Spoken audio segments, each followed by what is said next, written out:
Hey everyone, Nigel and Luke here, and welcome to Crime Zone. It probably goes without saying that to a certain extent, police expect to be lied to during the course of any given investigation. After all, most criminals don't want to be caught, and telling the truth after you commit a crime is a pretty surefire way to get busted. And while dealing with this kind of deception can be annoying and at times difficult, we're guessing it's far more preferable to the kind of cases we're going to be looking at today. Stories where people just completely made stuff up. Just a heads up, if you find today's video interesting and informative, be sure to let us know in the comments section below. We actually came across several more of these kinds of stories while doing research that we didn't have time to include on today's list, and we'll consider covering them in a future video if enough of you all are interested. With that out of the way, here are 4 fake crimes that ended in real arrests.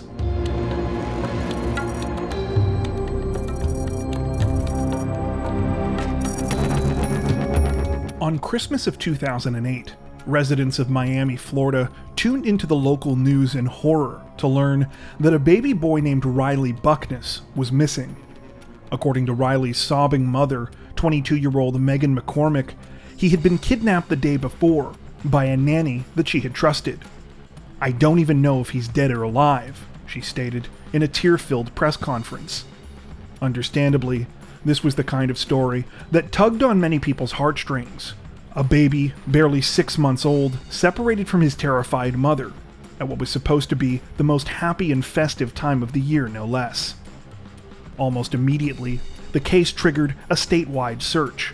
A photo of Riley provided by Megan was plastered all over news media, an Amber Alert was issued, and a team of at least 20 detectives began investigating, many of whom voluntarily sacrificed their own Christmases with their families to make sure that as much was being done for baby Riley as possible. There was just one problem. Megan McCormick made the whole thing up.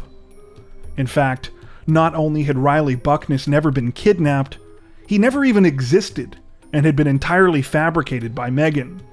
The photos she had provided to police that had been used in the investigation had been downloaded from the internet.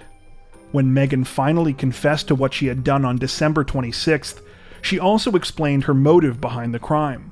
The whole thing had been the result of an attempt to keep her ex-boyfriend John in her life. It turned out that the previous year, John had wanted to break up, but Megan didn't.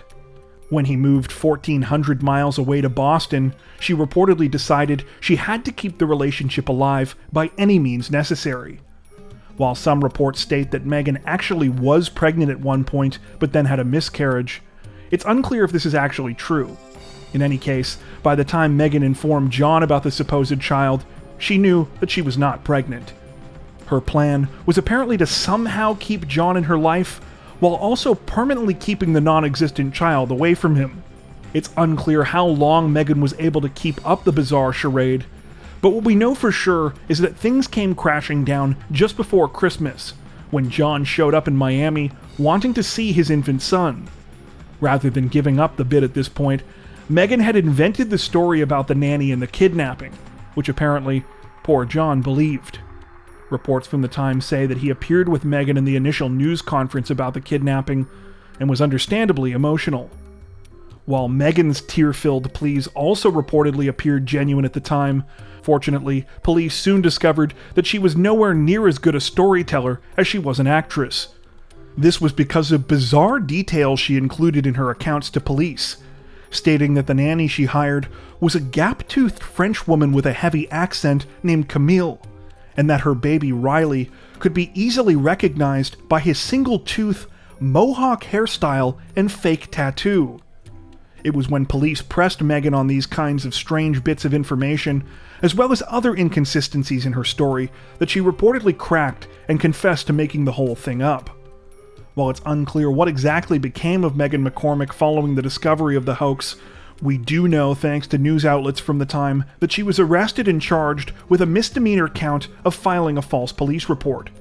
Authorities also said that they were going to try and make her pay for the egregious amount of police resources that were wasted on the fraudulent investigation.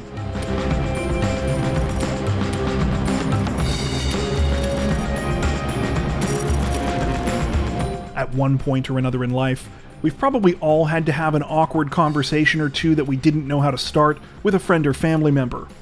Chances are, if you're like most normal people, then you went for the direct approach and tried to talk things out. Well, that is, unless you're like this next couple from Ohio.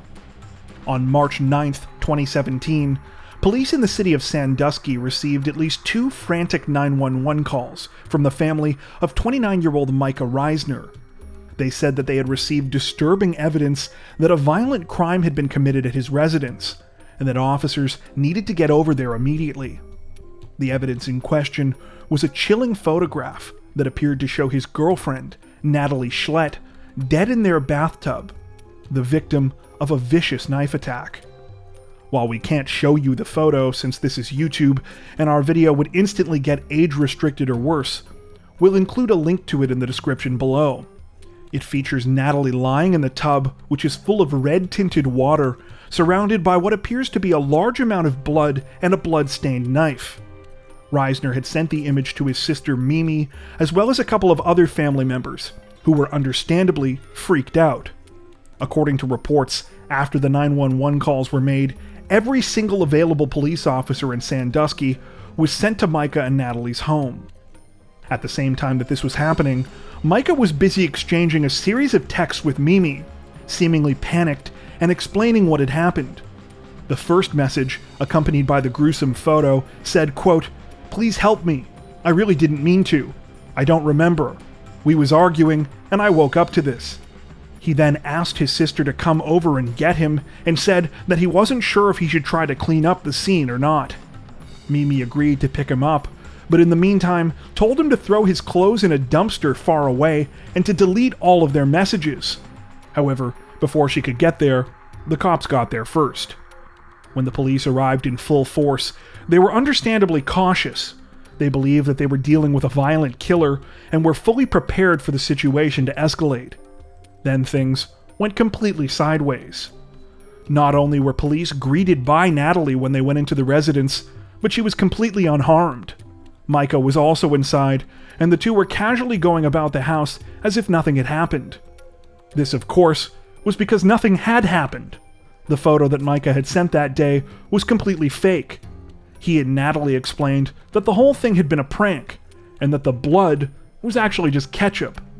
It turned out that Micah was annoyed with his sister Mimi because she had either borrowed or stolen money from him. It's not exactly clear. He and Natalie had therefore staged the horrifying photo and sent it as a way to get Mimi's attention, to make sure that she would come over to their house so that Micah could confront her. Needless to say, police were not amused by Micah and Natalie's bizarre and twisted scheme, and they were both arrested and charged with inducing a panic. Following their arrests, the couple were apologetic and said that they had realized they had gone too far, though Micah also reportedly released a bizarre Facebook post around this time in which he claimed that, quote, "If I could turn back time, I'm not sure I would change things, because at least I know I did what I thought needed to be done at the time." Unfortunately, we were not able to find any information about whether the couple were ultimately convicted, with reports we came across merely stating that they had pleaded not guilty to the charges against them.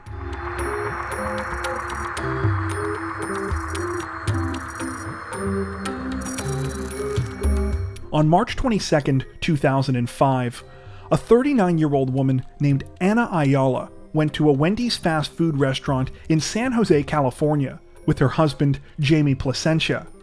She placed her order, which included a side of chili, and sat down at one of the location's tables. A few bites in, however, she would recoil in disgust and begin to cause a commotion. Inside her order of chili was the 1.5-inch long tip of a severed human finger. The story immediately blew up across the US, with Anna quickly making appearances on news programs to share her horrifying experience. After nonchalantly crumbling her crackers into the side dish, she said, quote, "Suddenly, I chew something that's kind of hard, crunchy. I spit it out. At first, I wasn't sure what it was. We started investigating and poking it, other people too. That's when we find there's something that looks like a nail." Perhaps understandably, most members of the public initially took Anna's side. After all, The thought of the thing alone was just so gross. And a year earlier, a similar story had broken about a finger in a salad at the family chain restaurant Applebee's. Wendy's, meanwhile, became the butt of jokes on every late-night talk show. The case went absolutely viral. Just for reference, I was in middle school in Canada at the time, and I still remember this story being everywhere. As you might imagine, the scandal hit Wendy's pretty hard, with restaurants everywhere, but especially in the San Francisco Bay Area, reportedly taking a noticeable hit to their sales. The company, of course, took the issue seriously, but were also at a loss to figure out how this had happened. They said that no one at the restaurant where the incident had happened had been injured, nor had anyone along the entire supply chain that would have been involved in the handling or preparation of their chili. Despite this, people weren't exactly eager to hear their side of the story, and things got even worse when reports were released announcing that Anna and her husband had hired a lawyer and were filing a lawsuit against Wendy's. However, as police started to look a little further into the case, they began to notice some red flags. For starters, it turned out that Anna had a history when it came to filing lawsuits. In fact, according to sources we came across, she had filed at least 13 civil actions in California and Nevada alone at the time. These cases ran the gamut, from a harassment case against a boss in 1998, to a 2004 case about a malfunctioning wheel on her car, to a suit against another fast food chain where she claimed her daughter had contracted salmonella. It's not clear how all of these cases turned out, but from the reports we came across, it seems that many of these suits were subsequently dropped or dismissed. Then there was the finger itself. Despite the story that Anna told, tests apparently revealed that the finger had not actually been bitten into, and did not show signs of having been cooked at a temperature and duration consistent with Wendy's chili. Soon after, the final piece of the puzzle, or should we say finger, fell into place, when Wendy's offered a $100,000 reward for information revealing where the digit had come from. It turned out that it had come from a co-worker of Anna's husband Jamie, a man named Paul Rossiter. Rossiter had lost the fingertip in an industrial accident and had sold it to Anna and Jamie for $100. According to reports, the reward was subsequently split between two people, a man who was the president of the company where Rossiter and Jamie worked, as well as another anonymous recipient. It's long been speculated, though, that this second person was Rossiter himself. As for Anna and Jamie, they were both arrested. Anna was taken into custody at her home in Las Vegas in April of that year, while Jamie was arrested about a month later. They were each charged with conspiracy to file a false insurance claim and attempted grand theft. Each of them were also slapped with a series of additional charges for crimes unrelated to the Wendy's case. Though Anna and Jamie both ultimately pleaded guilty to these charges, given the public panic that the case caused and the reputational damage that had been done to Wendy's as a result of the hoax, prosecutors asked for a harsh penalty for the couple. This was delivered in January of 2006, with Anna getting 9 years and Jamie getting 12 years and 4 months. It's important to note, though, that the charges unrelated to the Wendy's case also played a factor here, as Anna also pleaded guilty to defrauding a woman in the sale of a motorhome, and Jamie pleaded guilty for failing to pay hundreds of thousands of dollars in child support to multiple women, as well as stealing his son's identity to avoid having his wages garnished. In addition to all of this, the couple were ordered to pay $21.2 million in restitution to Wendy's International for the estimated damages to the brand, nearly $500,000 to a company called JEM Management, which owned the actual store where the incident happened, as well as more than $170,000 to Wendy's employees, many of whom lost wages due to hour cuts when the hoax affected the restaurant's sales.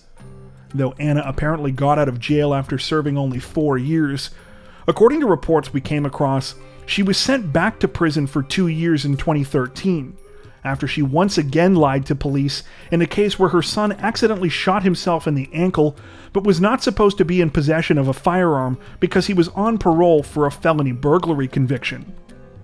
As one final bizarre note about this whole situation in general, while the Wendy's finger incident turned out to be a hoax, It appears that the Applebee's one was actually real. Not only that, but it allegedly happened again in 2016, according to various news outlets. So yeah, I guess just be careful out there, folks.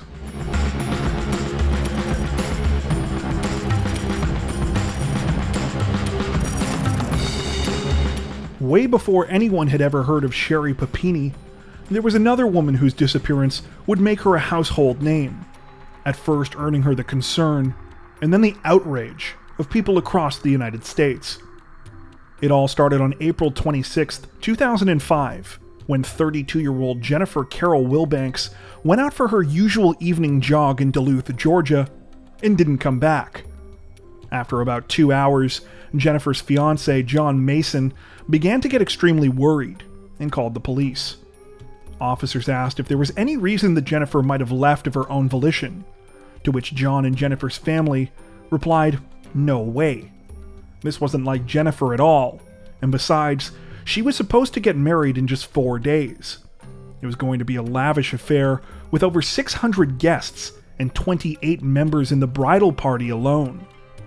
By the following day, a search team of roughly 250 people, comprised of police and volunteers, were combing the area looking for Jennifer. As word about the disappearance started to get out through media reports, tips began rolling in. Large clumps of dark brown hair were found in an area near a local retention pond, and investigators were being bombarded with reports about random articles of clothing that might belong to Jennifer, as well as items that could be possible murder weapons. Details like these fueled the media frenzy, and soon the case had turned into a national news story. On April 28th, representatives from the Duluth Police Department announced that in light of no other explanations, Jennifer's disappearance was now being handled as a criminal investigation, and that the FBI and Georgia Bureau of Investigation were going to be brought in to assist with the case.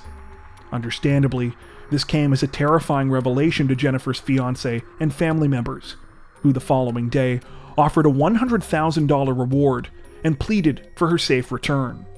They also announced that a vigil was going to be held at the same church where the 32-year-old had been scheduled to get married. Then, either later on April 29th or on the 30th, sources contradict each other about the exact date, John Mason received a telephone call out of the blue from Jennifer. She was calling from a payphone in Albuquerque, New Mexico, and appeared to be in a terrified state. She said that she had been kidnapped but had just been released.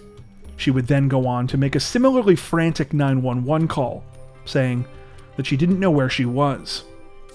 After being safely picked up by police, Jennifer was questioned by the FBI and proceeded to tell a harrowing story. She said that on the evening that she had gone out for her jog, she had been abducted by an armed man and woman driving a blue van. She described the couple as being in their 40s, a heavy-set white woman and a Hispanic man with bad teeth. She said that the two had tied her up and repeatedly violated her in the van. She went on to offer a detailed description of the vehicle and said that Spanish music had been playing on the radio throughout her ordeal. Despite the, let's say, colorful details of Jennifer's story, as the interview continued and more questions were asked, her version of events started to fall apart. Eventually, she cracked, admitting that she had made the whole thing up. In reality, on the night of her so-called abduction, Jennifer had withdrawn $40 from her checking account, taken a taxi to the local Greyhound terminal, and hopped on a bus out of town. She had first traveled to Las Vegas before continuing on to Albuquerque. As an explanation for her actions, Jennifer said that she had run away to escape the pressures of her wedding. When the truth about what had happened was revealed to the public, the media circus around the case grew even larger. Dozens of reporters and camera crews showed up to capture shots of the 32-year-old being led through the Albuquerque International Airport, while covering her head with some sort of striped blanket or towel. The lampooning that followed was equally well documented. An updated missing persons billboard for Jennifer was made with a graphic that said, "Case solved, cold feet." An eBay auction featuring a slice of toast poorly carved with Jennifer's likeness sold for over $15,000, and an action figure company made a figure of Jennifer which came complete with jogging pants and a t-shirt which said Vegas Baby on them, as well as a scaled-down version of the striped blanket she had used to cover her face at the airport. It wasn't all fun and games, though, particularly for Jennifer's friends, family, and fiancé, not to mention the city of Duluth or the local police department. All in, they estimated that they had spent somewhere between $40,000 and $60,000 on the search for Jennifer. Shortly after her return to Georgia, Jennifer checked herself into an inpatient treatment facility to address, quote, physical and mental issues which she believed played a major role in her running from herself. She would eventually plead no contest to a felony count of providing false information to law enforcement and would receive 2 years of probation and 120 hours of community service instead of jail time due to a plea bargain. As part of the deal, she also reportedly agreed to pay about $13,000 back to the city of Duluth, as well as a little over $2,500 to the local police department to help cover the cost of the search. Amazingly, even after all of this, Jennifer's fiancé, John Mason, would initially stick by her. However, about a year later, it was reported that they were done for good. Things turned pretty sour a few months after that, when both filed lawsuits against each other, but these were eventually dropped near the end of 2006. Jennifer would go on to marry again a few years later, though news broke just last year that she had divorced after 11 years. John, meanwhile, would marry in 2008, and as far as we can tell, is still with his wife to this day. It appears that he learned a thing or two from his first go-around, though, as the 2008 wedding was described as a small, quiet ceremony at his parents' house.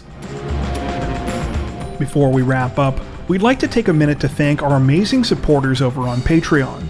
As many of you are aware, our situation on YouTube always seems to be a bit uncertain, but our patrons help to ensure that we can continue to make content like this long-term without having to worry as much about what surprises might be thrown our way.